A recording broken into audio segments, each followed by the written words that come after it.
Europe 1. Le grand direct des médias, Thomas Joubert. Et le fait média du jour, en ce 1er janvier, c'est l'agenda 2015 des principales chaînes de télévision. Fin d'émission, nouveau programme, changement de stratégie. Fred Hafner, bonjour. Bonjour Thomas. Vous êtes notre expert média. On va donc faire ce rapide tour d'horizon des événements à venir les plus attendus sur les chaînes de télévision. Oui, histoire de ne vexer personne, on va faire ça dans l'ordre de numérotation officielle des chaînes. On commence donc par le groupe TF1. Le moment le plus important de l'année pour son PDG, Nonce Paolini, sera sans doute la décision que doit rendre le Conseil d'État dans les prochaines semaines. Je vous en parlais hier, la Une espère que la décision du CSA de ne pas accepter le passage de LCI sur la TNT gratuite sera invalidée. Le groupe TF1 qui va enfin pouvoir diffuser sur son antenne, comme le font déjà Canal+ et M6, des bandes annonces pour promouvoir les programmes de ses filiales de la TNT.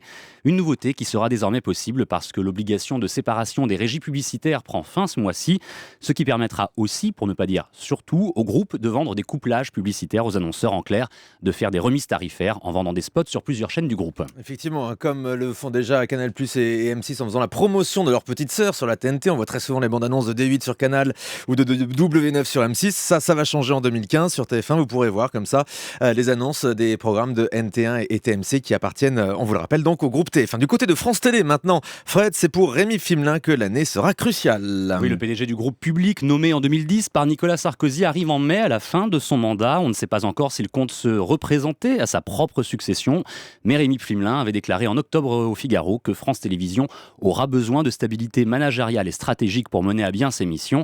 C'est ce qui s'appelle un signal envoyé au CSA, puisque c'est à nouveau le Conseil supérieur de l'audiovisuel qui est chargé de nommer les présidents des groupes audiovisuels publics. Quoi qu'il en soit, France Télévisions, qui a repris quelques couleurs récemment, mais peine encore à renouveler son public et à installer des marques fortes et pérennes, a plusieurs chantiers sur le feu, parmi lesquels une nouvelle chaîne d'infos qui devrait exister à partir de septembre uniquement via Internet et sans doute sous la marque France TV Info, déjà utilisée pour le site d'info en continu du groupe. C'est Thierry Tuillier, le patron de France 2, qui l'avait annoncé ici même dans cette émission. Passons à Canal+ maintenant. Canal qui connaît quelques difficultés avec son grand journal. Oui, effectivement, la sauce ne prend pas avec Antoine Decaune, qui semble avoir du mal à trouver le ton juste et change régulièrement l'organisation de l'émission depuis qu'il en a pris les rênes. Il faut dire qu'il n'est pas aidé par son propre groupe qui a lâché un sniper face à lui, Cyril Hanouna, qui devance régulièrement le grand journal sur D8, petite sœur de Canal+. Le contrat d'Antoine Decaune arrivant à échéance en fin de saison, que fera la chaîne cryptée qui a besoin d'un programme fort à cette heure-là? Toutes les hypothèses sont ouvertes d'une reconduction du présentateur à son remplacement par Maïtena Birabin, qui assure brillamment l'intérim lorsque Decaune est absent, voire carrément la suppression de l'émission dans son format actuel et son remplacement peut-être par Yann Barthès, dont le petit journal rassemble de plus en plus de public. On regarde maintenant du côté d'M6, sans doute la chaîne qui a le plus souffert ces derniers mois. Oui, des tensions sociales en interne qui s'étaient retrouvées étalées sur la place publique cet été, et surtout plusieurs échecs de programmation, tant avec des séries que des émissions de flux, et pire, avec des programmes événementiels qui coûtent cher, comme Rising Star, qui a même dû être amputé de 4 primes. Conséquence de ces ratés à répétition, la directrice générale des programmes de M6 depuis 8 ans, à l'origine de plusieurs grandes réussites de la chaîne, Bibiane Godefroy, passe le témoin aujourd'hui à Frédéric de Vincel, l'ancien patron de W9. Nous observerons dans les prochains mois comment se traduit ce changement de direction à l'antenne. Plusieurs programmes, comme L'amour est dans le pré, où la France a un incroyable talent, pourraient vite s'essouffler.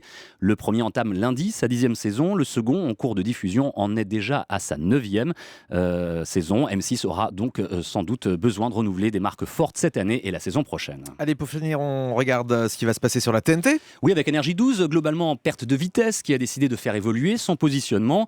Jusqu'ici destiné aux jeunes adultes et notamment aux fans de télé-réalité, Énergie 12 va désormais s'adresser à un public généraliste, familial, et va miser dans les prochains mois sur le divertissement censé être plus rassembleur. En termes d'audience, changement de stratégie également pour Chérie 25, qui appartient au même groupe. La chaîne féminine doit renforcer sa notoriété en 2015 et se recentrera sur 2 axes, les magazines et documentaires d'une part, la fiction d'autre part. Enfin, sur D8, Cyril Hanouna annonce qu'il va lever le pied. Il présentera encore 2 numéros de L'œuf ou la poule avant de laisser sa place à Camille Combal. Cyril Hanouna, je vais y arriver, qui précise par ailleurs qu'il prépare une nouvelle émission en prime, toujours pour D8.